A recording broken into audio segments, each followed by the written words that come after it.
We are back with you. I'm Brother Jamal. We'll bring you this kind of a short um, video that we wanted to bring to you just to speak up on a few things this afternoon. Um, as you probably know by now, we buried, inshallah, yesterday we buried our young um, Abdi Sharif. We buried him yesterday. Had a janaza for him yesterday. We buried him. This young brother had been missing since January, and so we his body was discovered on Saturday in the Des Moines River at the Prospect Park area. So we did a janaza on him yesterday and buried him. One of the things I just want to explain to the people about the burial, what we believe in Islam is that we honor the person by burying them as soon as possible, not keeping them out, but honoring them. We honor that person by burying them as soon as possible. So oftentimes people may not understand that, they may not know why we do that, but in Islam, the Prophet ﷺ talks about it. It's in the Hadith. It's written that we honor the person by burying them as soon as possible. So that's what we did yesterday. Um, may Allah give his mother the sabr, the patience, and may Allah bless the family of Abdul Sharif. We pray that this will have some foreclosure on when they are able to find, and Allah will reveal this, Allah will uncover this, who did this hideous thing to this young brother, our Muslim brother. So we pray that Allah will bring the justice for people or individual who was involved in this crime. The other thing is too, we're in the month of Ramadan, and we know that the most Islamic centers have been closed down for quite some time, so we're not able to, congregate and break fast and pray and do all the things that we do during this month. But what we have continued to encourage the community, the Muslim community, is to take advantage of this time and pray at home with your family. Get a chance to read Quran, get a chance to make dua, dhikr, pray all the Tawheed prayer. We encourage the family to do this at home, because in a situation like what we're in, it's a great blessing that we get to pray at home because of the condition and situation that we're in. Now, I know people miss going to the mosque, yes, because that's something that we used to doing, but Allah has taken this away from us. The Ramadan fasting, breaking, fasting, the mosque, going to the mosque, Jumu'ah prayer, all that. This is also a test for us too. It's also a test.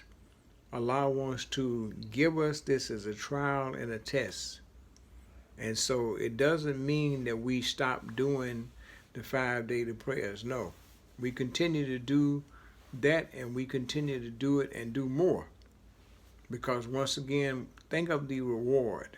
Think of the great blessings that we get under the situation, under the condition that we continue to pray and read Quran and do all those things.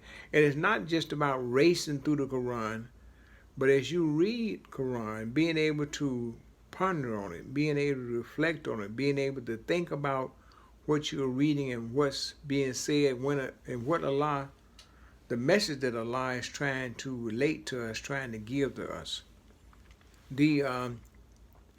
So we encourage to keep all those things up and encourage the good deeds. This is the month of good deeds. Do as much as you can when it comes to good deeds. The other thing is too, I just wanted to mention this. It's also a time for us to reflect on and be thankful to Allah. For whatever we have, we say, Alhamdulillah, we thank Allah. Whatever we don't have, we say, Alhamdulillah, we thank Allah. It's a time to be thankful to Allah what we have.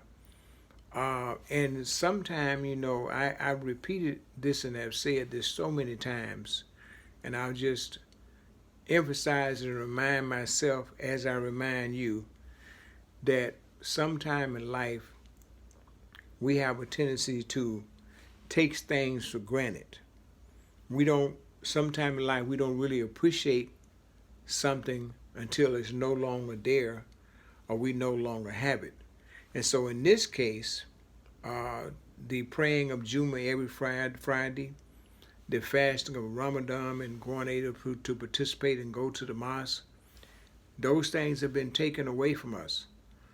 And so Allah knows what we know not. Maybe He's trying to get us to really, inshallah, turn back to Him. And the second thing is maybe Allah is trying to send us a message to say, big or small, little or medium size, whatever, alhamdulillah, let us appreciate what we have and what we got.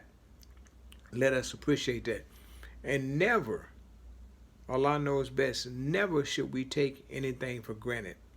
Never should we take people or individuals or something that we have that Allah has given us. Never should we take it for granted. We never should take anything for granted. We should thank Allah, give all the praises, all the credit to Almighty Allah for whatever we do have.